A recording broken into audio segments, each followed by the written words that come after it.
1. Okay, so what we're learning now is the limit comparison test, as opposed to what we called earlier the direct comparison test. The direct comparison test is, here's the idea behind it.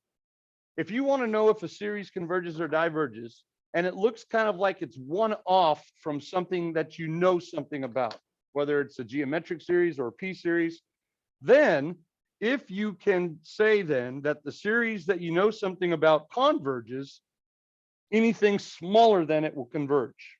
Okay. If you find something that diverges, then anything bigger than it will diverge as well. Okay.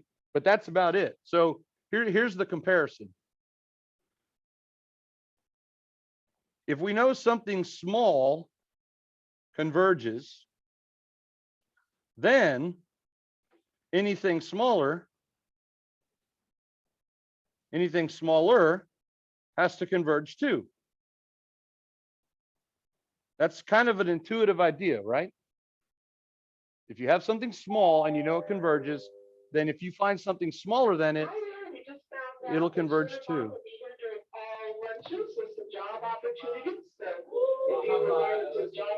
But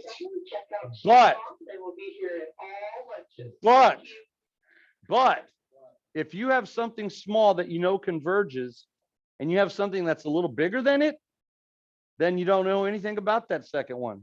Because it's bigger, it may converge, but it may diverge. Okay. Now we can also do it this way. Number 2, if you have something big that diverges, or it could be any series that diverges, then anything bigger diverges too. Okay. If you have something that you know diverges, then anything bigger will diverge as well. But if you know something diverges and you're comparing it to something that's smaller, well, because it's smaller, it may converge, but it still may diverge. So it's inconclusive. Now, when it's a one-off comparison, when it looks almost identical to a geometric series or a P series, that's when you use the direct comparison. But if it doesn't work that way, then you can't use the direct comparison. So just to review from yesterday, let's look at example B. I know you've already done it on the video. This looks a whole heck of a lot like, well, first of all, we would do the nth term test, right? Remember, never not first. What would be the limit as n goes to infinity of the nth term, or the rule of sequence?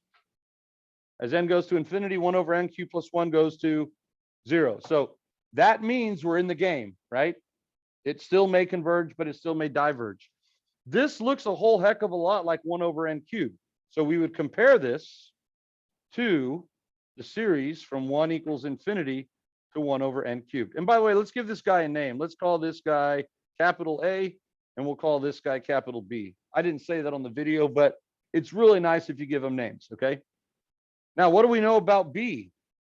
Compared to B, which is a convergent P series,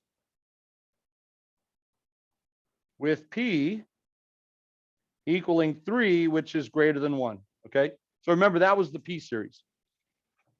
If you have like a polynomial function, 1 over some n to the P, if P is greater than 1, it's going to go to 0 fast enough. If P is 1 or smaller, it diverges. Okay, now here's the direct comparison test.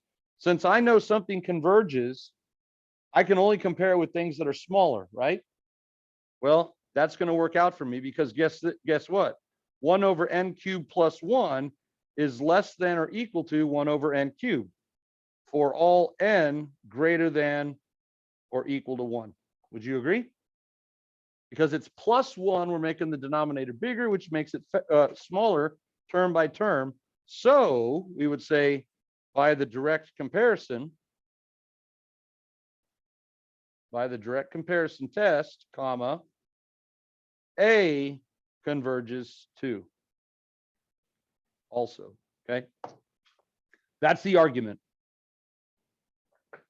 Now, your intuition, if this were a multiple choice question, your intuition would tell you right away, oh, if it belongs to the family of cubics in the denominator, they're all going to converge, okay? So where does this become problematic?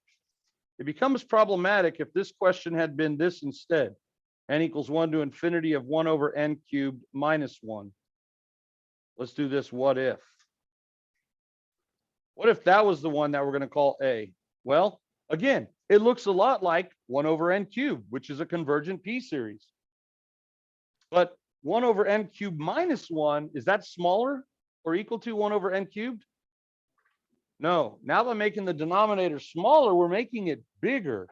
And so, ouch, because now the one we want to compare it to is bigger, it's inconclusive. The direct comparison is inconclusive.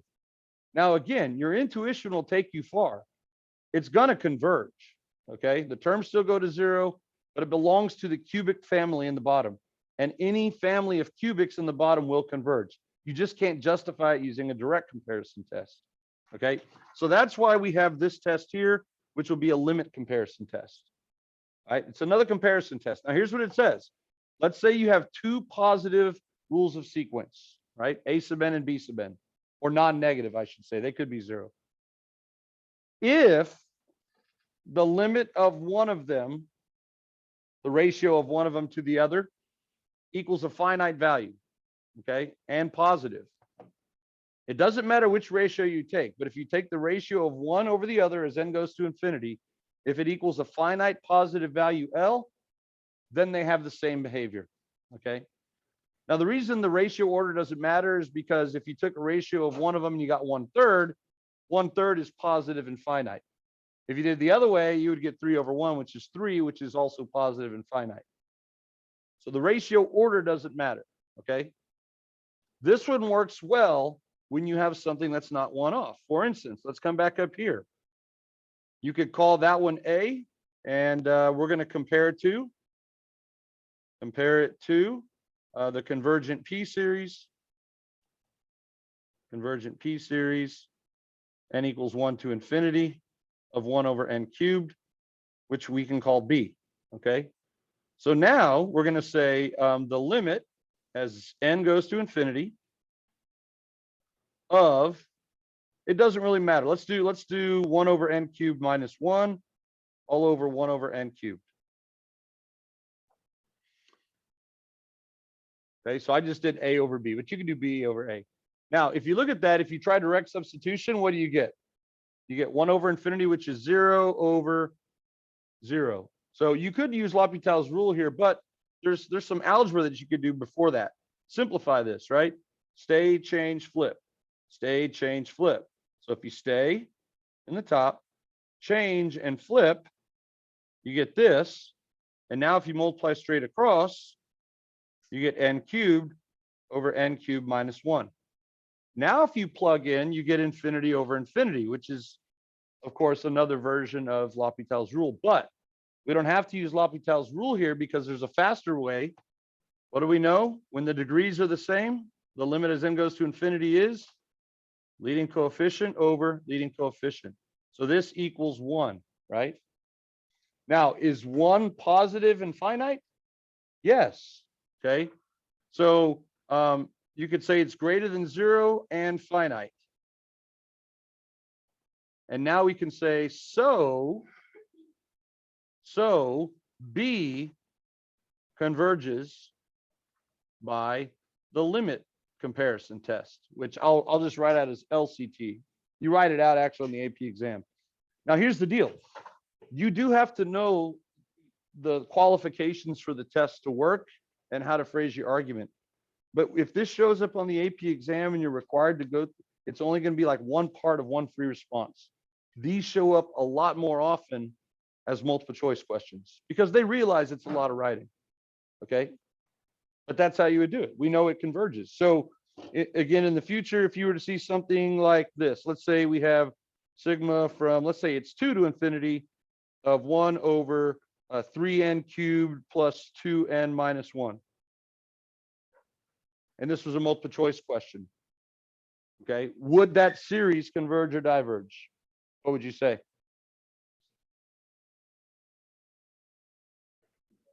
It would converge, right? It would absolutely converge. Yeah. Because it belongs to the family of cubics in the bottom, right? So this would actually converge.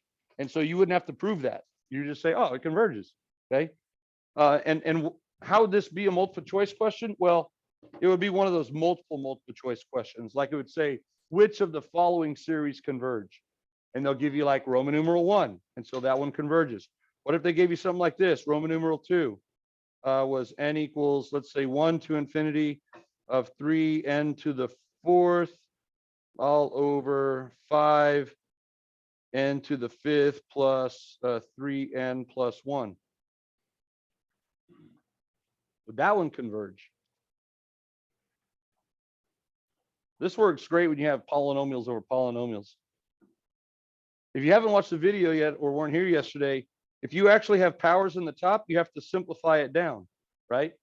Because what's the effective growth rate? If you simplified those leading powers of n, you would get something that grows like a 3 over a 5n to the 1st, right? And so this belongs to the family of n to the 1st, which you remember, that's your cutoff. N to the 1st is your cutoff. If it's 1 or smaller, it doesn't work. In fact, we call 1 over n the what? It's not just the cutoff for the p series. We call it the, not the harmonica series, but the harmonic series. Yeah, not harmonica series, but the oh, by the way, don't leave these on the ground. I found 2 of them on the ground today. Not that it was y'all guys, but we have 0 custodians. So do your part. Keep it tidy. Okay. All right. So this one would actually diverge. It would diverge. So that one would not converge. So we wouldn't include it. And then what if Roman numeral 3 were something like this? N equals 1 to infinity of 4n over 3n cubed plus 2n minus 1. Well, now you have powers of n. If you simplified it down, what's the effective power there? 1 over n squared, right? It belongs to the n squared family. And is 2 bigger than 1? I said it. Yes. So what would this one do? It would converge, okay? So then you would look for the answer choice that has Roman numeral 1 and Roman numeral 3, okay? But if either one of these showed up as a free response portion, you would use the limit comparison test, okay? You would use the limit comparison test. So let's try out the limit comparison test now for these values. Actually, let's do the limit comparison test for this one here. We know this one converges by intuition, yes? All right, so I'm just kind of making up my own problems now. We're deviating from the script, which is okay. I'm just going to come down here at the bottom of page 9. Let's prove that this one converges. Okay? Because I'm going to write this first. I'm going to compare it to sigma n equals 1 to infinity of 1 over n squared. That's how you find what you're comparing it to. You strip down all the numbers and you simplify your power of n's. Okay, and we're not going to call it n to the negative second. It's a 1 over n squared. Okay, that's how you determine what you're comparing it to. It's pretty easy. Now, when you compare it to 1 over n squared, is that a convergent or divergent p series? P is for power. That's the power of 2. It's convergent, right? It's convergent. Compared to the convergent p series,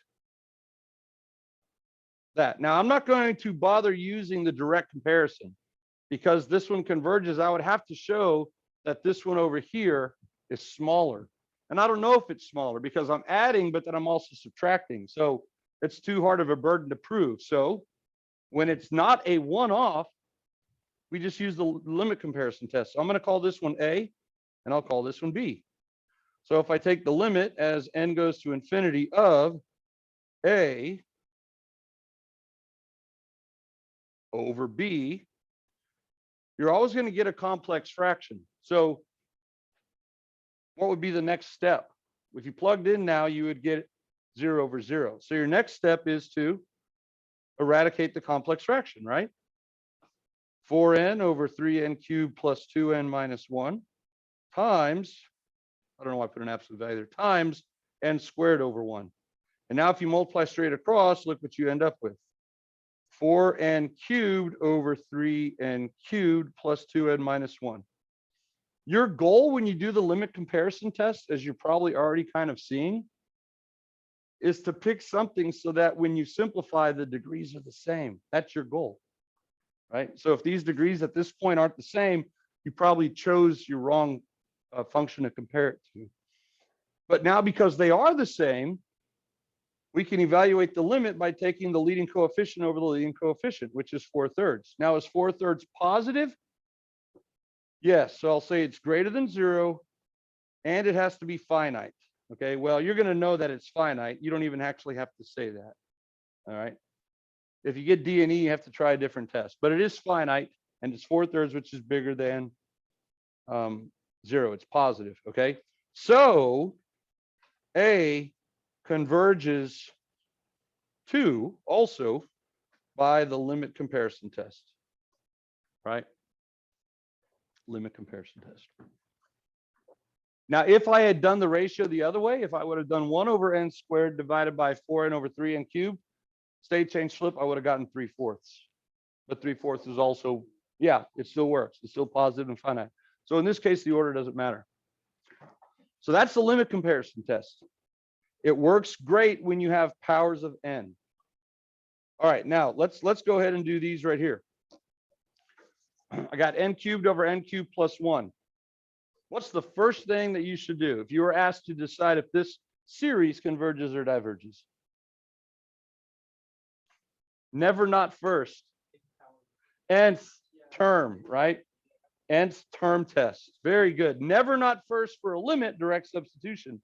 Never not first for this, the nth term test. So if you look at the limit as n goes to infinity of the rule of sequence, or the nth term as it's also called, it's n cubed over n cubed. Guess what the limit is? It's 1, right? Now, is 1 equal to 0? No, this is not 0. So let's give it a name. We'll call it capital A. So A diverges. It diverges not by the direct comparison test. No, it diverges by the nth term test. Some of these tests are not two-way tests, and the direct comparison test only works one way. Okay, if it's small, it has to be smaller. If it's big, it has to be bigger. Otherwise, it's inconclusive. So this diverges by the nth term test. In other words, as you keep adding terms further and further down the line, you're going to get to a point where you're going to be saying plus 1, plus 1, plus 1, plus 1. And that's going to get bigger and bigger and bigger forever. You have to get to a point where you're going to be saying plus 0, plus 0, plus 0. And then it only has the possibility of converging. That's when you do all these tests, okay? All right, so far so good, so good so far? Oh, they're excited out there. Okay, so we already did example, we did example B. Let's do example C. I'm going to rewrite it so I have room over here. 1 over 3 to the n plus 2. Okay, 1 over 3 to the n plus 2. And I think it was from n equals, was it 0 over there? It was still from 1. Yeah. By the way, if it converges for like starting at n equals 1, then it'll also converge if I start at 2 or 3 or 4. Because remember, that's just having fewer terms. That makes the sum smaller. All right, now what would your intuition tell you about this series? Converge or diverge? Converge. And guess what? Your intuition is spot on. Because the nth term test is inconclusive. The nth term test, this definitely goes to 0. Right, because it's exponential in the bottom. See that?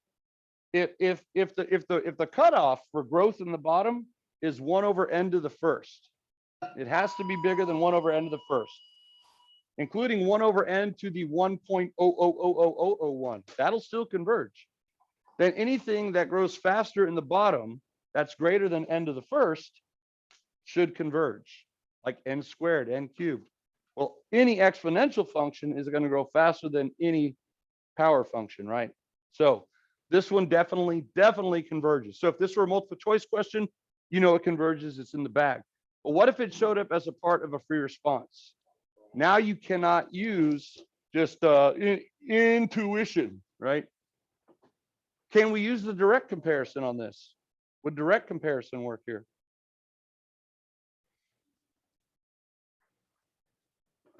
Well, what would you, is this a one-off? What would you compare it to? Either way, you have to come up with what you're comparing it to. All you have to do, because it's exponential, is strip back to plus 2. Compare it to this, 1 over 3 to the n. But what's another version of 1 over 3 to the n?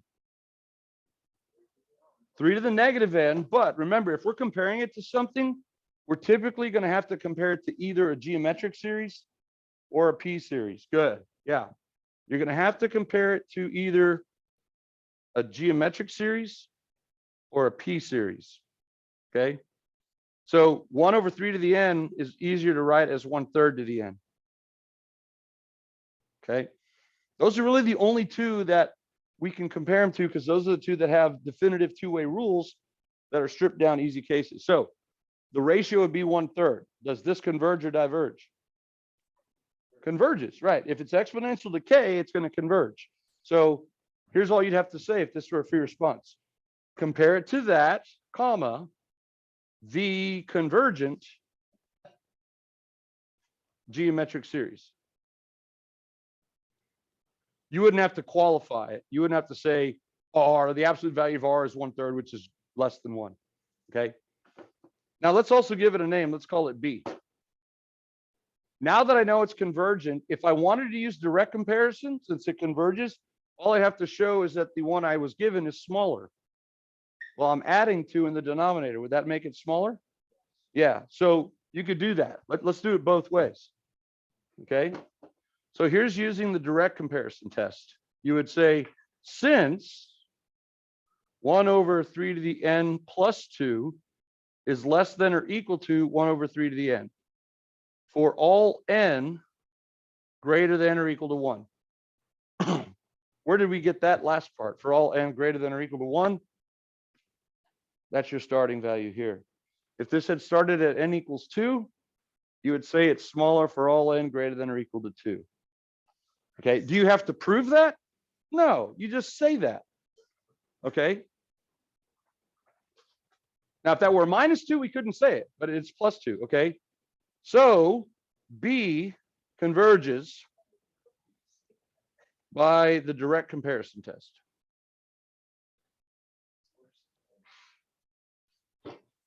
Too high or too low. Yep. Or it's a good song, Billy Joel. My family says that's my theme song. So I go to extremes. Yeah, kind of. Yeah. I'm kind of like not like manic depressive bipolar, but just up and down, up and down, up and down, up and down. High energy, low energy. Introvert, right? I give you my energy and then I go recharge. And then I give you my energy and then I recharge. Yeah. Pep rally on Friday. Yes. Okay. It's 48. 348. 358. Sorry, 358. 48. The pep rally starts at 348.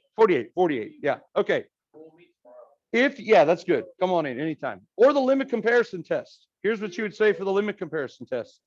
The limit as n goes to infinity of 1 over 3 to the n plus 2. I'll do that one first. Over 1 over 3 to the n, which equals the limit as n goes to infinity of 3 to the n over 3 to the n plus 2. Stay, change, flip, and simplify. Now remember, it doesn't have to be n cubed over n cubed. As long as they grow at the same rate, it's going to be leading coefficient over leading coefficient. So it's 3 to the n over 3 to the n, right? Those are the exact same base. So that's going to have a coefficient, bless you, in the top of 1 and a coefficient in the bottom of 1. So that equals leading coefficient over leading coefficient again, which is 1, which is for sure it's finite, right? So then now you say it's greater than 0. So B converges by the limit comparison test. So as I mentioned 2 days ago, Monday, and yesterday on the video, hopefully, if there's sometimes, several times, more than one test that you can use, and they should all give you the same result. So it's your choice at that point. Okay. So anyway, we can do it with either one. So do we even read? Yeah.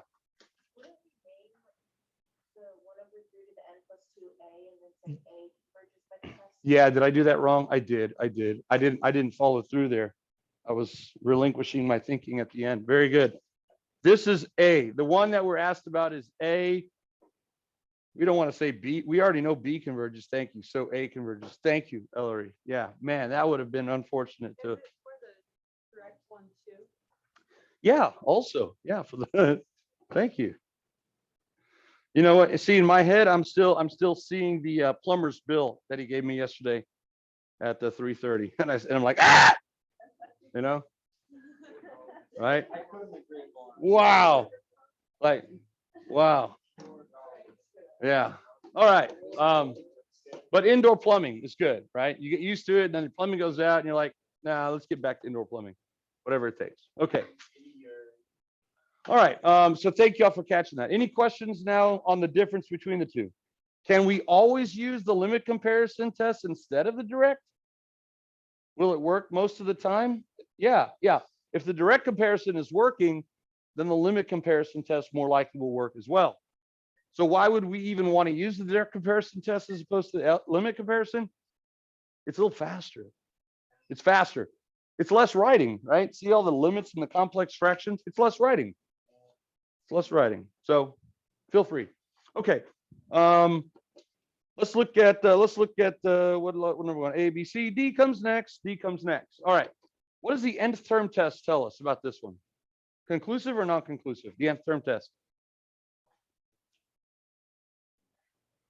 If I take, and I'm doing this in my head, what is the limit as n goes to infinity of that right there? Does that go to 0? The top stays at 1 and the bottom gets bigger and bigger. It goes to 0, doesn't it? Yeah, the terms go to 0. Does that mean that the series converges? No, it means the series has a possible chance of converging. Okay, so the nth term test would be inconclusive. It's only a test for divergence and it passes. So now we have to say, oh crap, well, what are we going to do? Well, does it look like it can be written as a power of n? Yes, right? So it's -1. So let's compare it to sigma n equals 4 to infinity of 1 over n to the 1/2. Let's call this A and let's call this B. Get that out of the way in the very beginning so I don't have to make a mistake on the back end. I don't put those. Yeah.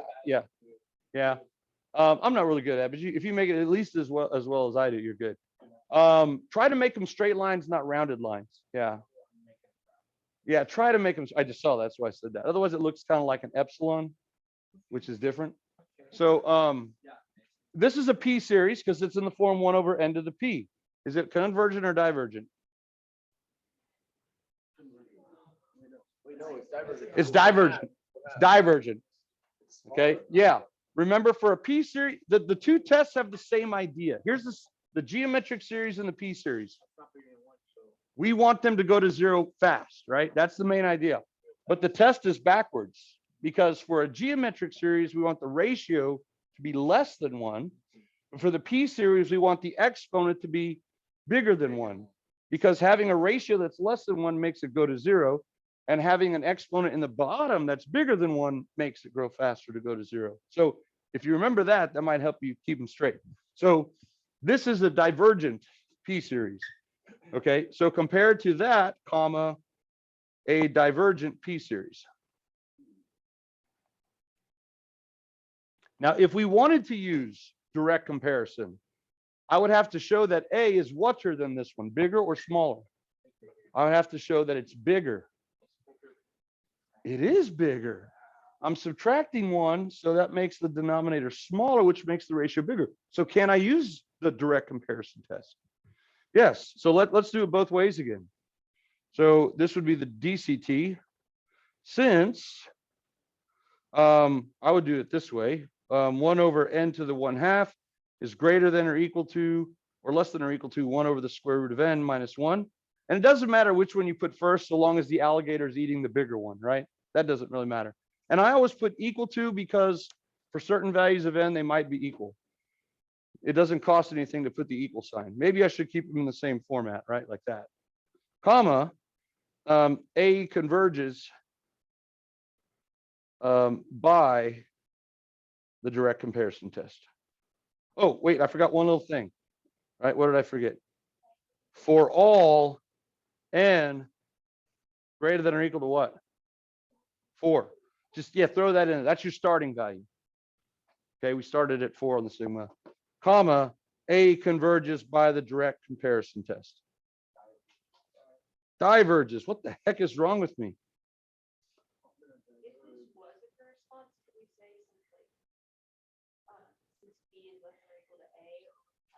No, because if you say if B is less than or equal to A, you're throwing the sigma in there as well, which is the sum. What we want to say is that the individual terms, right? That's good. Thank you for pointing that out. No, so we're just comparing the nth terms of the rules of sequence. But because one of them has larger terms all the way down the line, that's how we know the sum, which is we're calling A, diverges as well. Okay. Could you use the LCT here? Let's see. By the LCT, we would say the limit as n goes to infinity of the square root of n over the square root of n minus 1. Are we allowed to write it like that? Can we go straight to that? Sure you can. What did I do? I just did 1 over the square root of n minus 1 divided by 1 over the square root of n. I stayed changed, slipped in my head, and got this. That's fine. If you need to show the complex fraction before you simplify it, go for it. But if you can simplify that in your head, go for it as well. And now it's n to the 1/2 over n to the 1/2. So again, for the LCT, what you're trying to do is get the degrees the same, which it should always end up being leading coefficient over leading coefficient. And 1 is positive. So now we could say A diverges by the limit comparison test. You don't have to say TOO, also TOO or 2. It kind of is nice, right? So A diverges too, or also by the limit comparison test. Okay. All right. Okay, cool, sweet. Now you probably should have, when you're trying to determine if this one converges or diverges, you think it would have mattered if that had been a +1 instead of a -1 in the bottom? It would have mattered for the test that I used, right? If that were the square root of n plus 1, would you think it still converges? Square root of n plus 1? It would still diverge, right? Yeah, because adding 1 in the bottom is not going to make it go to 0 faster, right? So it would still diverge, but we wouldn't be able to use the DCT anymore, right? We'd have to use the LCT because now that's not true, okay? So that's the same idea. Your intuition will take you far for multiple choice. Okay, let's look at this one. Cosine of n over 2 to the n. What does your intuition tell you about this series? Converge or diverge? Converges? Yeah. Now, look at the bottom. It's 2 to the n. That's exponential. That's going to go to 0 pretty fast. Now, the top is not exponential. It's not even an n power of n. It's trigonometric. We know the cosine of n, though, for integer values of n is going to be some value between what? Two numbers? -1 and 1. So it's acting effectively as an alternator, but it may not alternate in sequential terms. It may be positive, positive, negative, but essentially it stays bounded between -1 and 1. So it's not going to really contribute to the growth, right? So guess what? It will converge. Your intuition is right. It will converge. Now, if you had to prove it, that's, what would you compare it to? Yeah, good. Let's compare it to sigma n equals 1 to infinity of 1/2 to the n. Get rid of the cosine of n and you're left with 1 over 2 to the n. 1 over 2 to the n is not a p series because the n is the exponent. It would have to be flipped, n squared. So it's 1 to the n over 2 to the n. So it's 1/2 to the n. A convergent geometric series. Okay. Now I'm not going to be able to use the direct comparison test. So here we go. The limit as n goes to infinity of cosine of n over 2 to the n divided by 1 over 2 to the n. That's the same thing, isn't it? Yeah. In other words, different versions of the same thing might be more useful. So I think when I'm setting it up as the ratio, I think I'm going to still prefer it as 1 over 2 to the n. Okay. So notice I didn't take care of that.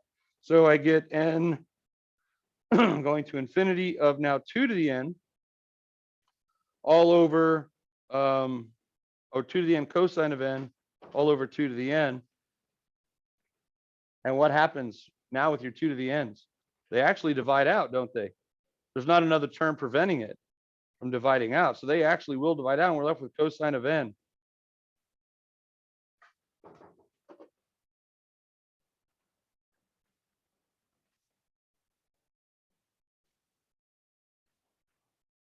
What is that going to be? For positive value of n, is that always positive? No, it is always finite, right? But it's not always positive. So what happens to this guy? It oscillates. Yeah, yeah. So this thing diverges, right? No, we don't know. Right. The comparison test is not if it passes, it converts. It's if it's finite and positive, they have the same behavior. They have the same behavior. And it's not finite, so they don't have the same behavior. So does this test work here? No. So we can't handle this one just yet. We have to wait. We have to hold off. We have to come up with a test for absolute convergence. Okay, we're going to learn about that. And here's the test for absolute convergence. If, bless you, if a function converges absolutely, that is, if you take the absolute value of it and it converges, then it'll converge without the absolute value, because now it's only going to be smaller. Okay, so if we were to take the absolute value of this, now I could do this. I could put absolute values around there, and now it's going to be some positive finite value. And so we could, but that's kind of a modification that we can't quite do it just yet. So your intuition about it converging is still spot on, but we can't quite, there's not a linchpin argument. So we would have to say inconclusive here. Inconclusive. Okay. All right. Now, what about this one here? What would you compare it to? 1 over n to the 4th, which is a convergent P series. So what happens to this one? It converges. You want to walk through it quickly? Yeah, let's walk through it quickly. Okay. Let's call this A, and we'll say compare to B equals sigma n equals 2 to infinity of 1 over n to the 4th, which is a convergent P series. If you want, you could say this with P equaling 4, which is greater than 1. That's an optional thing, but you don't have to quite say that. Okay. And now we can't use the direct comparison because n to the 4th minus 10 makes it bigger, right? We can use limit comparison test. The limit as n goes to infinity of, it's going to be n to the 4th over n to the 4th minus 10. When you take care of the complex fraction, that would be a over b. It would be the part of a over the part of b. And this equals 1, which is greater than 0. So a converges 2. That's why I like to write the word 2 in there, because it emphasizes that they have to have the same behavior. Converges 2 by limit comparison. Okay, and again, if you took the ratio the other way, the reciprocal of 1 is 1. These are really not just important tests, but they're really powerful ideas. Because if something that you know converges, anything smaller will converge. And if something you know diverges, anything bigger will diverge, but not the other ways around. Okay, let's see, we go to 1134. Good. So far, so good. Any questions? Okay. Let's move on to, oh, we just redid all those, didn't we? Yeah, that was good. Okay. Yeah, that's all right. We did them with the limit comparison test. You did them with the direct comparison test yesterday. Example 15. I lost track of where I was. I was just doing math. I'm sorry. Yeah, we were just reworking them using the different tests. All right. Example 15. What does your intuition tell you? Your intuition should tell you converge. Yeah. Okay. Your cutoff is this. This is your harmonic series from 1 to infinity of 1 over n. This is your divergent harmonic series. So remember, the p value is the power. P stands for power. Okay. So if the power of your variable is bigger than 1 or belongs to the simplified family, it's bigger than 1, it will go to 0 fast enough to converge. Okay. If it's 1 or smaller, the terms go to 0, but the series does not. Okay. So this one would, this converges. Okay. And so let's just compare to, we'll call this A. So compare to, and again, to figure out what you compare it to, you simplify your powers of n. There is no n in the top, so it's just 1 over n squared. The convergent p series. And now with the limit comparison test, you'll say the limit as n goes to infinity of, and you can simplify. It's going to be n squared in the top if you do the a part over the b part, over 3n squared minus 4n plus 5. And now you got the degrees the same, so it's leading coefficient over leading coefficient, which is finite and positive. If you took the ratio the other way, you'd get 3, right? Which is also finite and positive. So A converges 2 by the LCT. Notice I didn't even call the one I compared it to B. It's really to call the one where I really wanted to know something about A, so you don't have to rewrite the whole thing. Yeah. How do we know if it's a convergent P series or the geometric? Okay, so here's the difference again, real quickly. Convergent geometric series versus P series. Okay, for the convergent geometric series, it's going to be of the form n equals 1 to infinity of a times r to the n, and the absolute value of r has to be less than 1 to converge. The P series is going to be of the form 1 over n to the p. And now it's going to converge if p is strictly greater than 1. So the geometric series is always the one that looks like it's exponential. Okay, it looks exponential. It has the variable as the exponent. Okay, the P series is the one that looks kind of, P is for power, but it could also mean polynomial, right? So if you have like a polynomial over a polynomial, and of course we're using n's instead of x's, but x squared, x cubed, or n squared, n cubed, those are powers of n or polynomials. That's when you use the P series.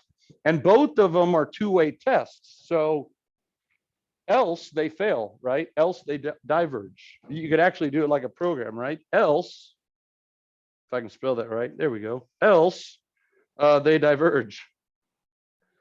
I don't know what's wrong with me today. Just, yeah, too much.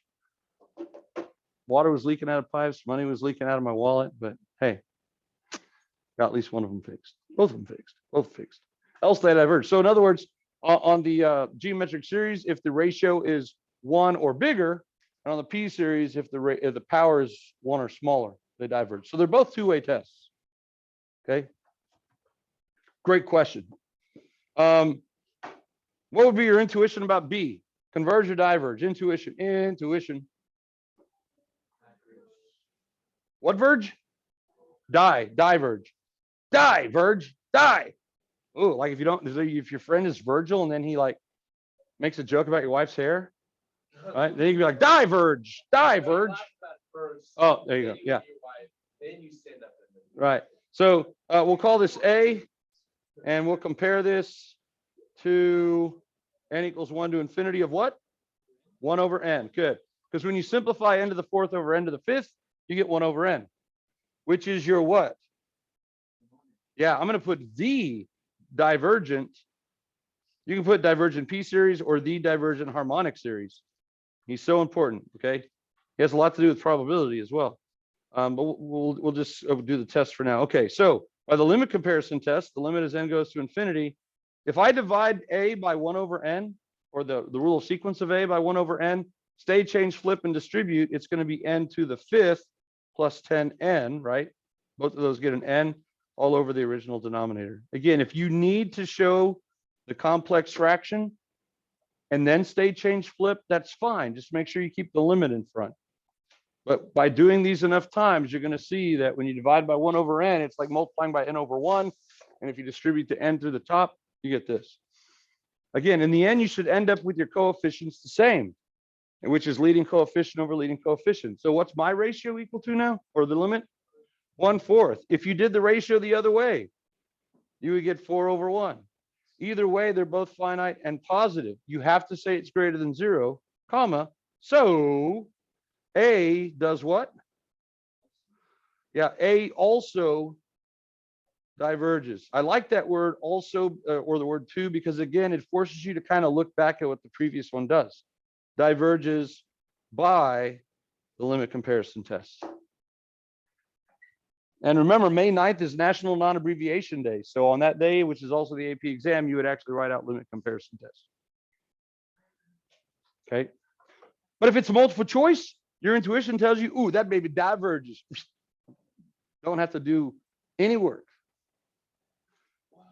All right, let's just, I think you get the idea. We've done more than we probably needed to because I was on the wrong example. But hey, let's just do the intuition mode here. What does intuition tell you? Converge or diverge? Converge, boom. You would compare it to 1 over n cubed. Okay. What about letter D? Diverge, good. You would compare it to what?